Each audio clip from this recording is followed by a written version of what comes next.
Sabi niya sa akin, Brad, I'll be there. Within 10 minutes, susundin mo yung kapatid mo.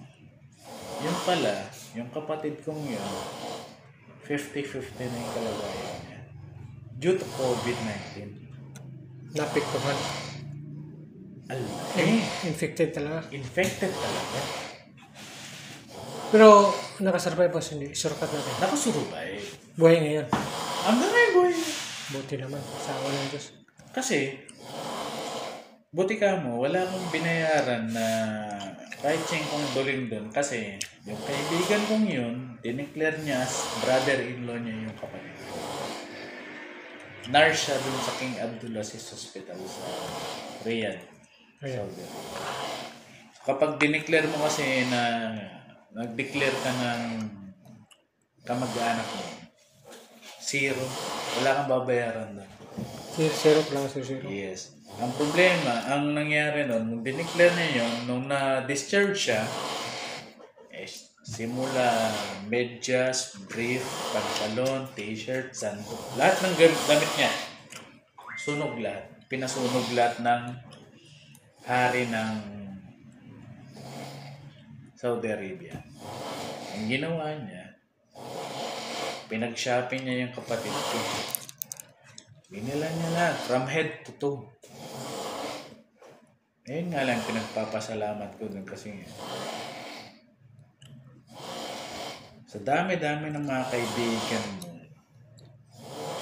meron isa at meron isang talaga makakatulong sa'yo. Meron. At hindi ko inaasahan yun. At nangyari yun. And despite yung nangyari sa akin despite yung nangyari sa akin na tinulungan ko lahat ng empleyado, bumalik sa akin. Hindi ko inaasahan na 100% na babalik sa akin. Pero ang laking tulong sa akin yun. Buhay ng kapatid ko yun. Simple naman. Iyak ako. Sobra. Siner ko ay sa Raldrin yun. Sabi niya sa akin, yakap sa akin. Yung sakripisyo ng kumpanya, binalik sa'yo. Kasi, doble pa. yung ginawa ko sa kumpanya dati, almost 121 employees to be exact. 121 employees to be exact. Inatid ko sila sa bahay nila. Dala yung laptop, dala yung computer para makapagtrabaho araw-araw. Anong oras ako umuwi ng dati? Nung time na yun, nung pandemic na yun. 5 o'clock in the morning. Within Metro Manila. Hindi, sacrifice talaga. Sacrifice talaga.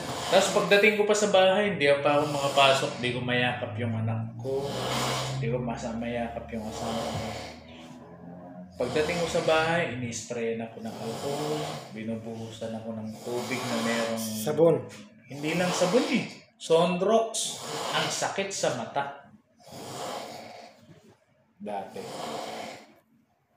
Ganon yung sakripisyo ko dati. So, ako, gusto ko lang sabihin sa inyo na hindi ka magsasacrifice sa mission mo. Ay, hindi ka magtatagumpay sa mission mo. Wala kang sakripisyo. Correct. Oo. Iyak ako ng iyak mo. Sabi ko sa Aldrin noon, time na nasa quarantine sila. Dinadalaw ko sila sa Aldrin. Dinadalaw ko sila, puta na, para silang nasa aquarium. Quarantine talaga. Oo. Quarantine. Sabi niya sa Aldrin, sabi niya sa akin, utang ina mo, Vince. Hindi ko inaasahan pare na ikaw makakatulong sa kumpanya. Survive mo, parang awa mo na para sa mga tao. Yun lang yung bilin sa akin sa Ral. Pero ginawa ko yung mission na yun. At hindi ako humingi ng kapalit. Hindi ako humingi ng kapalit. At yun yung gusto kong gawin ninyo.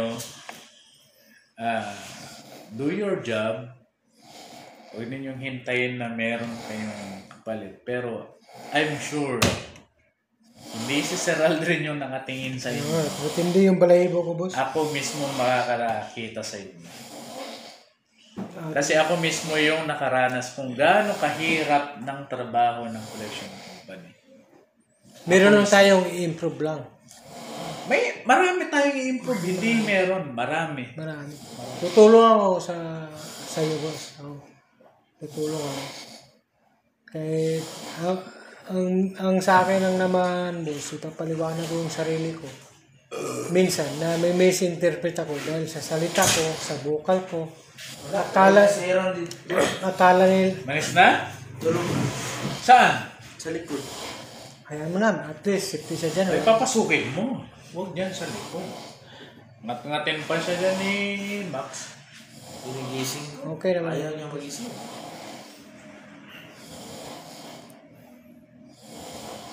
Ito lang na may masasabi ko. May kaibigan nyo ako sa outside office. Kaibigan nyo ako. Oo, boss, pagkaintindihan ko dyan. Pero oras ng trabaho Talaga. lang. Wala akong personal. Wag napapagalitan ko kayo, wag niyong damdamin na. Wag niyong dibdibin na galit si boss, ganito, ganyan. Maraming mga issue yun eh. Sa mga ganyan Isipin nyo pag nagagalit ako. Isipin nyo na pag nagagalit ako, gawin yung challenge sa sarili nyo. Pagalitan ako ni boss. Pero pa